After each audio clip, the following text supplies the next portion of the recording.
Hola amigos, mi nombre es Mario Maguaya.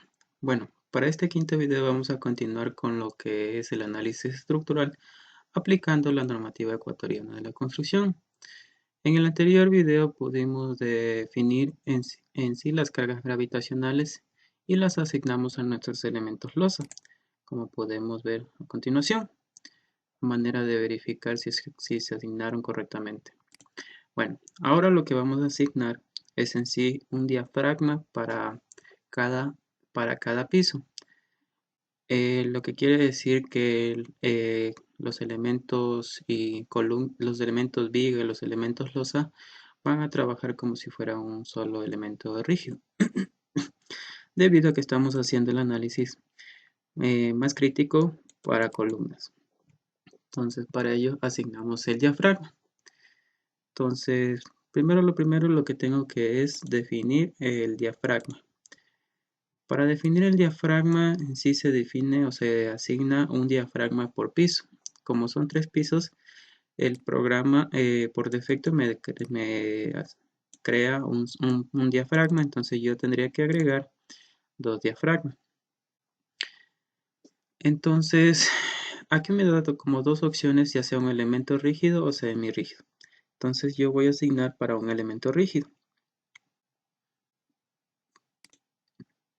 De igual manera voy a asignar un tercer diafragma. Ya. Por otra parte, me voy a colocar en el piso número 1 y voy a seleccionar todo el piso. Voy a asignar al elemento shell, le quiero asignar un diafragma. Entonces le voy a asignar en el piso 1 el diafragma número 1. Pongo aplicar. Como podemos ver, me indica si el programa por defecto me indica ya el centro de masa por cada piso, asignándole el diafragma, perdón. Como podemos ver, es una estructura de planta simétrica, entonces por obvia razón debe estar en el centro de masa, coincide con el centro geométrico.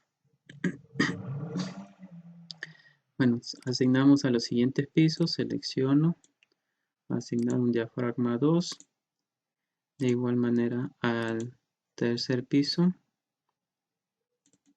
asignar un diafragma 3. Ya. Una vez asignados los diafragmas, como podemos ver aquí en 3D, vemos que se asignaron los diafragmas por cada piso. Ahora lo que voy a asignar en sí es una malla de manera que el programa me realice un análisis mediante los elementos finitos.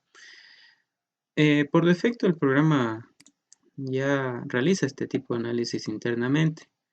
O sea, realiza una división de cada elemento losa y comienza a hacer ese análisis. Pero ese es por default, como podemos ver aquí. Si doy clic derecho a un elemento losa, voy en Assignment, veo lo que en sí es esta opción de Floor Meshing Options. Le vemos por default.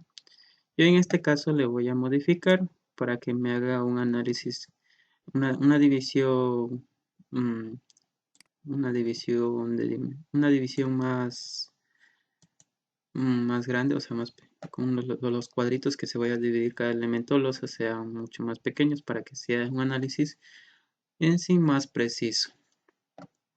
Por lo que selecciono todos los elementos losa. Yo le voy a seleccionar todos los elementos losa, como podemos ver. Entonces me voy a asignar al elemento shell, le quiero asignar un floor auto mesh options.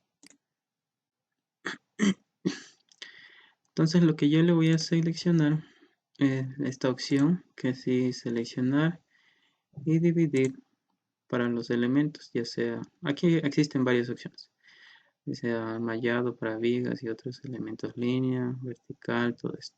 Entonces ustedes pueden ir verificando, si quieren tener más conocimiento de esto, pueden ir comprobando cómo se dividen los elementos.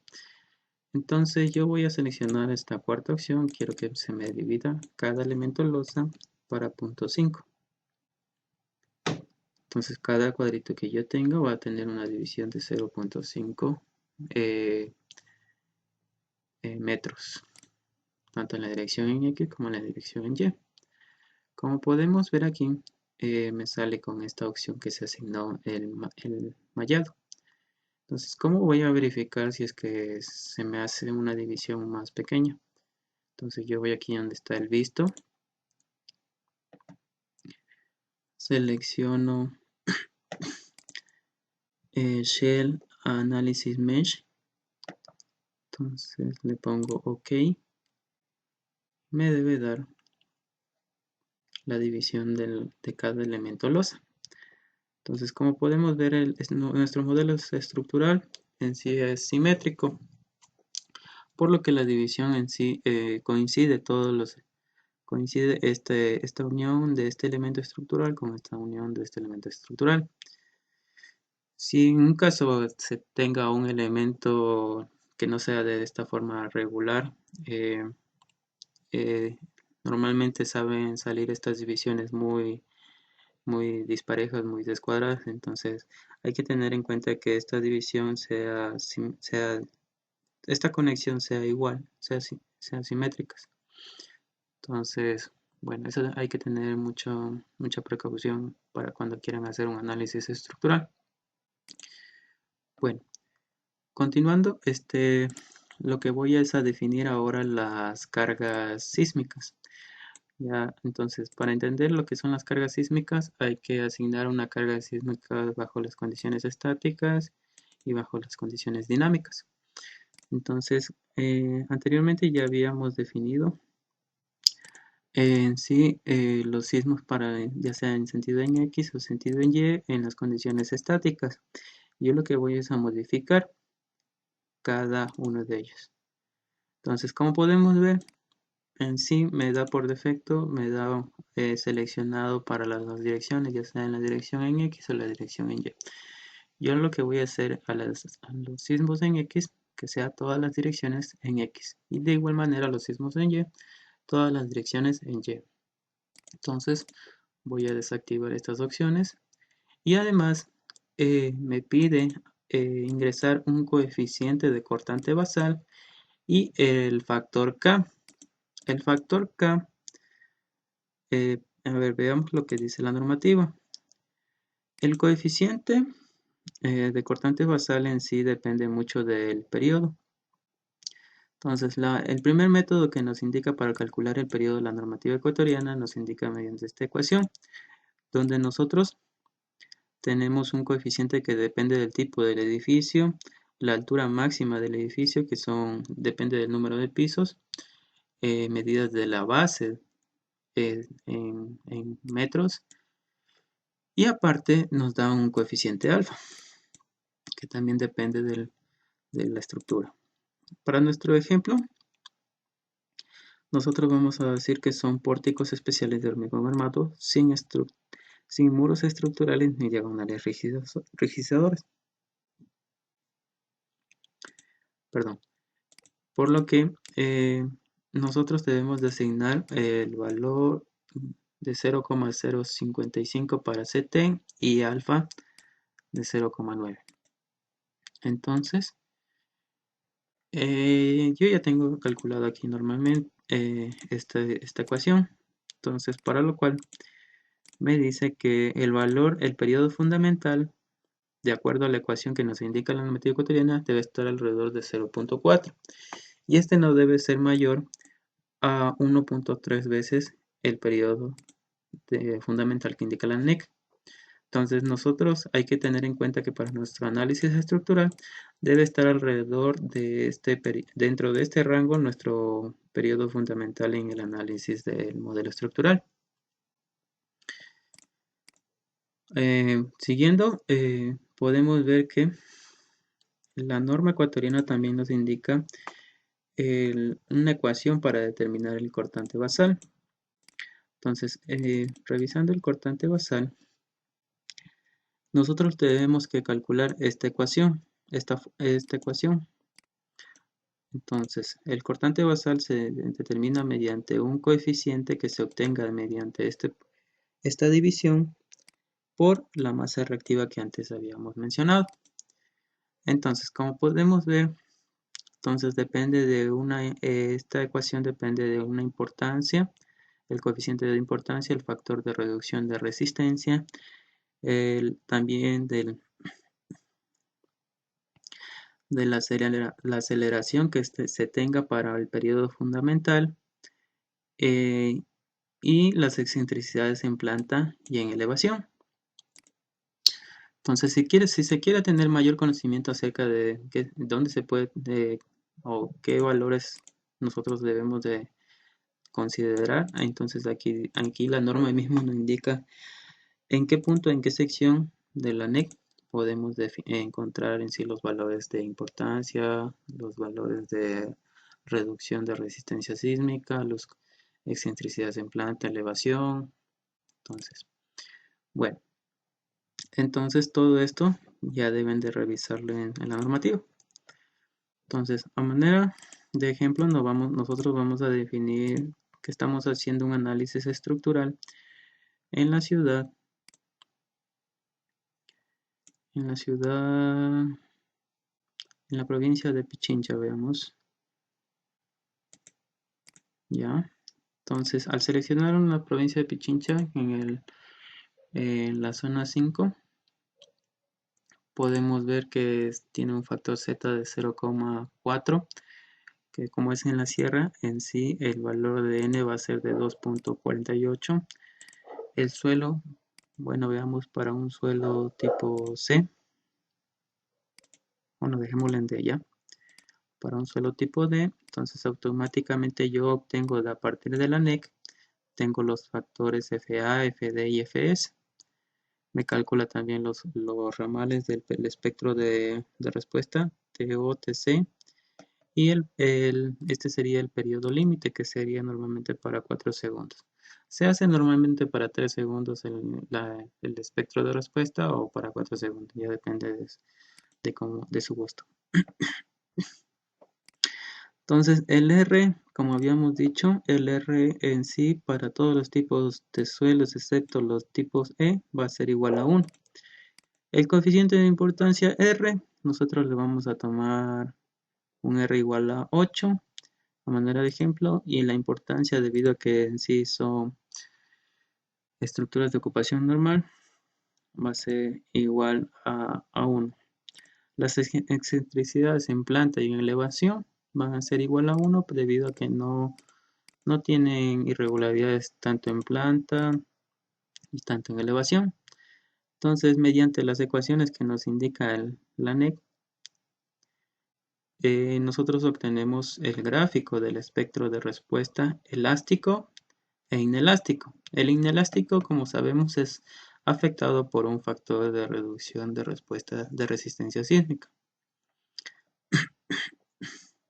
Bueno, continuando, debemos definir en sí que para este periodo debemos de encontrar en sí el valor de aceleración del espectro que obtuvimos. Entonces, para un periodo de 0,4 yo tengo que la aceleración del espectro de respuesta elástico es igual a 1,19.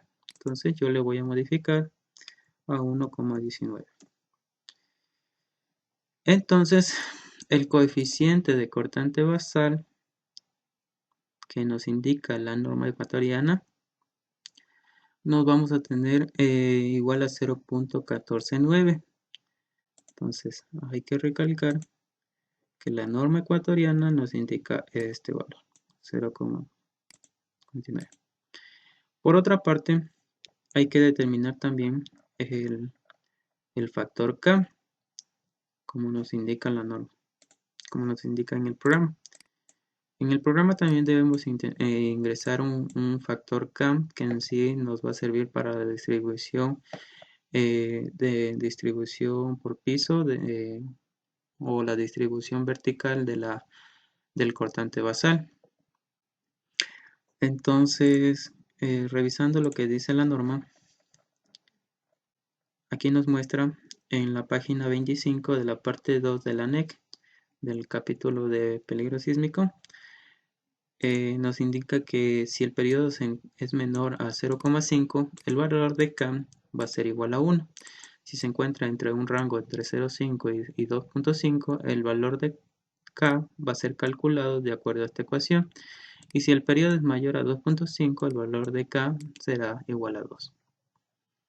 Entonces, por esta razón, nosotros vamos a tomar un valor de K igual a 1 y el coeficiente de cortante basal va a ser igual a 0,149.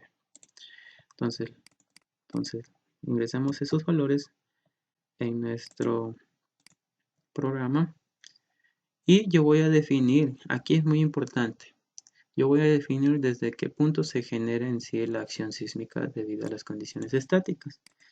Entonces, como podemos ver, entonces el análisis estructural o un sismo se genera siempre desde el nivel de referencia del suelo. Entonces, por lo cual yo voy a asignar siempre desde la base. En unos casos, cuando se tenga subsuelos o más de 2, 3 o un subsuelo, entonces estos debemos definir que sea siempre desde el nivel de, del suelo en sí, más no desde el nivel inferior del subsuelo, que se aplique la acción sísmica. Y siempre se genera hasta el último piso. Entonces por eso le pongo OK. De igual manera hago las modificaciones para la dirección en Y, que estén todas las direcciones solo en Y, desde la base hasta el último piso. Aquí también hay que tener en cuenta el amortiguamiento, que normalmente para un modelo estructural es del 5%. De esta manera ingresamos la carga sísmica mediante las condiciones estáticas. Bueno, en el siguiente video vamos a ver cómo se ingresa en sí la carga sísmica bajo condiciones dinámicas a través de un espectro de respuesta. Bueno, eso es todo por hoy, amigos. No dejes de darle like al video. Si tienes algún comentario o alguna pregunta, no dudes de escribirme. También suscríbete a mi canal y comparte el video. Muchas gracias.